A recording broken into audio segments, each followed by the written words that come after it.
Express के बाद पहला हिस्सा जावेद चौधरी का कॉलम है। ये पढ़ते हैं कि ये सफ़र 1993 में शुरू हुआ था। मेरे ज़माने में पाकिस्तान अखबार में सब एडिटर था। इस दौर में अखबार के 3 एडिशन निकलते थे। पहला एडिशन दूर दराज इलाकों के लिए होता था। हम क्योंकि इस्लामाबाद में काम करते थे, चनाचे हमारा पहला एडिशन आज़ाद कश्मीर, हज़ारा, फाटा और गिलगित बल्तिस्तान के लिए होता था। हम सुबह 10 बजे काम स्टार्ट करते थे और शाम 6 बजे तक अखबार की कापी तैयार करके प्रेस भिजवा देते थे, जिसके बाद अखबार शाया होता था। वैगनों बसों की छतों पर सफ़र करके सुबह सवेरे आज़ाद कश्मीर, गिलगित फाटा के दूर दराज इलाकों तक पहुँच जाता था। दूसरी शिफ्ट पेशावर एडिशन कहलाती थी। इसका स्टाफ 4 बजे आता था और इसकी कापी रात 10 बजे प्रेस में जाती थी। इस एडिशन में खैबर पख्तूनख्वा के मुख्तलिफ इलाकों की खबरें होती थी और तीसरा एडिशन लोकल था। इसकी तैयारी सुबह 2-2:30 बजे तक चलती थी। इसमें रावलपिंडी, इस्लामाबाद के मुल्का इलाकों की खबरें होती थी। मैं 1983 में पहले एडिशन में काम करता था। ज़माने में अखबारात इतलात का सबसे बड़ा सोर्स था। लोग छोटी सी खबर और तस्वीर के लिए सहाफ़ियों के पीछे दौड़ते फिरते थे। खबर के लिए सिफारिशें भी आती थी। मेरे पास लोग तस्वीरें और खबरें लेकर आते और मैं इन्हें फराख दिली से शाया कर देता था। इन लोगों में हज़ारा के दूर दराज इलाके के खान का ड्राइवर भी शामिल था। खान की अपनी छोटी सी रियासत हज़ारा के लोगों की प्राइवेट आर्मी थी। इस रियासत पाकिस्तान में जो न जम होगी, लेकिन खान की हैसियत से इससे बेशुमार सहूलतें हासिल थी। वो इलाके का मालिक था, लिहाजा बड़ा इलेक्शन MNA बनता। इसकी खबरें और तस्वीरें आती थी, मैं इन्हें शाया कर देता था। इसका ड्राइवर हर बार मुझे खान से मुलाकात और खाने की दावत देता रहा। मैं टाल देता, लेकिन एक बार खान ने अपना भतीजा ड्राइवर के साथ भेजा। वो पढ़ा लिखा खूबसूरत नौजवान था। इस बड़ी तमीज़ के साथ मुझे दावत दी और साथ इसरार किया कि मैं हर हाल में इसकी दावत को कबूल करूँ।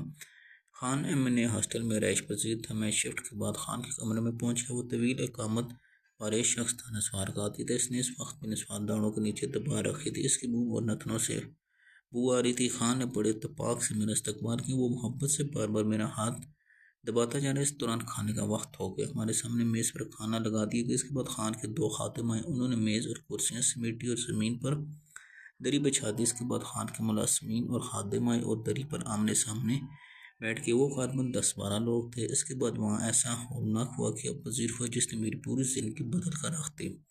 मैंने ज़िंदगी में सैकड़ों हज़ारों मनासिर देखे, लेकिन मनाजिर अपनी तमाम तर जुजियात के साथ मेरे जहन में आज तक पेविस्ट और मैं से 33 बार के बाद भी नहीं भूल पा सका हूँ। वो मंजर क्या था? खान के सामने रोटियों का ढेर लगा था। खान इसमें से रोटियाँ उठाता था, इसे हवा में लहराता है। सामने ज़मीन पर बैठे लोगों में से किसी एक नाम लेकर रोटी की तरफ उछाल देता। वो पश्तो में ममनीयत का इजहार करके रोटी खींच कर लेता, उसे दांत से तोड़कर खाना शुरू कर दिया। खान ने इस तरह सब तक रोटी पहुंचाई। हर एक ने अपने दांत से रोटी तोड़ कर खाई और इसके बाद नमानों और सालन की बारी आई। मैं ये हौलनाक मंजर देखकर अंदर से हिल गया। खान इसके बाद मेरी तरफ मुड़ा और पश्तो लहजे में बोला, चौधरी साहब तुम खाना शुरू करो। मैंने बड़ी मुश्किल से चंद नवाले लिए और इसके बाद तबीयत की खराबी का बहाना करके इजाज़त मांगी। खान इसरार करता, लेकिन मेरी तबीयत वाकई ख़राब हो रही। मुझे महसूस हो रहा कि मुझे क्या आ जाए कि मैं बहरहाल उठा हुआ। खान भी खड़ा हो गया। इसने इस तरह मेरी जेब में हाथ डाला, मुट्ठी सिबराई ज़बरदस्ती मेरे जेब में फंसा दी। मैं इनकार करता, लेकिन खान का इसरार था। तुम मेरा बेटा है, तुम्हें ये देना पड़ेगा। मैंने जेब में हाथ डाल कर बाहर निकला। वो 100 रुपये के 3 नोट थे। मेरे तन में मन में आग लगी। मैंने अपनी जेबें टटोली। इसमें कुल 200 रुपये थे। मैंने वो 200 रुपये खान के 300 रुपये में शामिल करके खान के सामने मेज़ पर रख दी और कमरे से बाहर ने खान को गुस्सा कर ऊंची आवाज़ में पश्तो ज़ुबान मेरी इज्जत अफजाई करने लगा। पश्तो ज़ुबान में मैंने हॉस्टल के सामने देर बैठा और अपने मुस्तकबिल के बारे में सोचा। मैंने खुद सोच समझ कर सहावत का इंतखाब किया। BA और MA दोनों में सहावत रखी। यूनिवर्सिटी का पहला गोल्ड मेडलिस्ट भी था। अखबार की मुलाजमत के लिए भी दर्जनों पापड़ बेलने पड़े, लेकिन खान की नज़र में मेरी औकात 300 रुपये और जिल्लत तमेज़ रोटी थी। मैं जिल्लत के एहसास से लजरान रखता। मेरे पास एक वक्त 3 ऑप्शन थे। मैं इस कंडीशन को कबूल कर लेता। रोज़ किसी न किसी हाथ से रोटी या 300 रुपये हथेड़ लेता। दूसरा, सहाफत छोड़कर किसी बाइज्जत शोबे में चला जाए। तीसरा, मैं सहाफत के साथ साथ अपनी मैशियत पर भी तवज्जो देता। खुद को इतना होशियार बना लेता कि सहाफत मेरी माली मजबूरी न रहती, मेरा शौक मेरा मशगला बन जाती। मैंने वहाँ बैठे बैठाए तीसरे रास्ते का इंतखाब किया। मैंने फ़ैसला कर लिया कि अपना ज़्यादा से ज़्यादा वक्त इस्तेमाल करूँगा, काम ज़्यादा और आराम कम करूँगा और कोई ऐसा काम नहीं करूँगा जिससे वक्त और तवानाई ज़ाया होती हैं। वो यकीनन कबूलियत की घड़ी थी। अल्लाह ताला मेरा हाथ थाम लिया। मेरी ज़िंदगी इसके बाद 3 हिस्सों में तकसीम हो गई। सहाफ़त, ज़ाती काम और फैमिली। अगर सहाफ़त शोबे से तल्लुक़ रखते हैं तो आपने मुझे पिछले 30 बरसों में प्रेस कॉन्फ्रेंस में बहुत कम देखा। मुझे आपने सियासी खानों, सियासी इज्तिमा में भी कम देखा होगा। मैं 35 बरसों से सिर्फ 4 बार पार्लियामेंट हाउस किया हूँ। पाक सेक्रेटरीट के ब्लॉक्स और वज़रा के दफ्तरों से भी वाकफियत नहीं। मैं सियासी जमातों का दफ्तर कहाँ कहाँ मैं ये भी नहीं जानता। मेरे पास इसके लिए वक्त ही नहीं। और हाल अल्लाह ताला ने करम किया और मैं 3 वर्षों में अपनी तनख्वाह से ज़्यादा अपने काम से कमाने में कामयाब हो गया।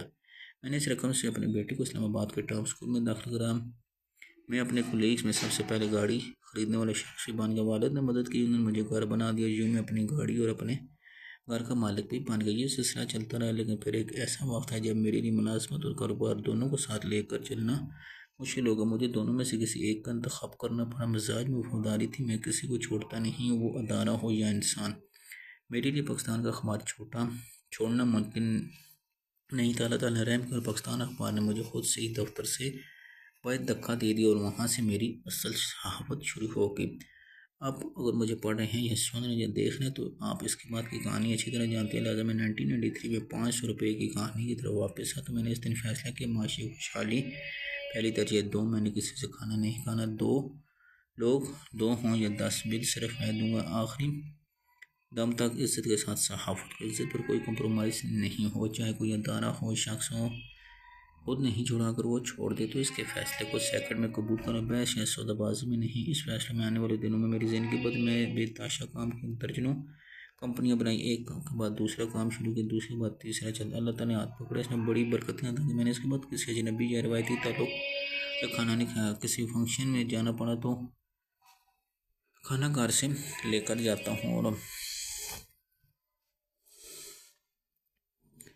ये दोस्त मेरे दुख सुख के साथ ही नाराज़ कर गलती नहीं कर। चनाचे पैदाइशी साफ़ियों सहाबत छोड़ी और मुस्तकबिल छोड़ूँ ना मुस्तकबिल छोड़ूँगा। ये मेरा प्रोफेशन भी और पेशा भी था। हम इज़्ज़त कभी कम्प्रोमाइज़ नहीं किया, क्योंकि इज़्ज़त अल्लाह ताला ने दी और मैं अल्लाह की दी हुई किसी भी नेमत को किसी इंसान के दर पर नहीं बिठा सकता। मैं आज तक कोई अदारा या कोई शख्स नहीं छोड़ा जो साथ जुड़ गया इसकी ज़िम्मेदारी कबूल करे। इसे नहीं छोड़ता। ताहम अगर वो चला गया तो फिर इसे रोके क्योंकि मैं समझो जाने वाले को हमेशा रास्ता देना चाहिए, वास्ता नहीं। एक्सप्रेस के साथ मेरा 19.5 साल तक मैं सन 2006 से ज्वाइन किया। मेरी आमद इस वक्त इतनी ही बड़ी खबर थी जितनी आज इससे रुखसत होते वक्त। 19.5 साल कॉलम लिखा शो सन 2008 के शुरू में स्टार्ट किया। कल तक एक्सप्रेस टीवी का पहला शो था। ये 18 साल मुसलसल जारी रहा, लेकिन फिर अचानक 5 नवंबर सन 2025 को तल्लुक़ ख़त्म आके क्या हुआ ये फिर अगले कॉलम में आपको बताएंगे।